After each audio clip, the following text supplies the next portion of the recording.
আজি মই আপোনালোকৰ ওচৰত লৈ আহিছোঁ ঘৰতে বহি আপোনালোকে কেনেদৰে ষ্টেপ কাট দিব পাৰে। পাৰ্লাৰ আহি পেলাই যে অকলে ষ্টেপ কাট দিব পাৰে সেইটো কথা নহয়, ঘৰতে বহি আপোনালোকে ষ্টেপ কাট দিব পাৰে। মই আজি আপোনালোকৰ ওচৰত ভিডিঅ'টো লৈ আহিছোঁ আৰু চাব, ট্ৰাই কৰি চাব পাৰিব আৰামত।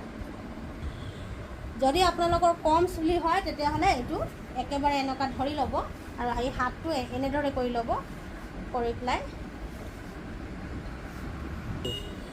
এনেদৰে ধৰি ল'ব আৰু এনেকুৱা যাক যিখিনি লাগে এনেকুৱা কৰি ল'ব। তাৰপিছত এনেকুৱা চাই ল'ব, এনেকুৱা যদি ধুনীয়াকৈ এনেকুৱা চিৰিয়েল হৈ আছে তেতিয়া আপোনালোকে কাটি দিব।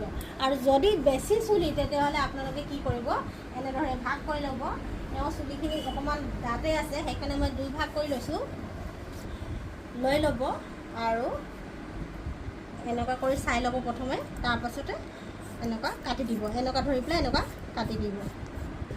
পুনৰ এইটো মই আকৌ এনেকুৱা লৈ লৈছোঁ, এনেকুৱা আপুনি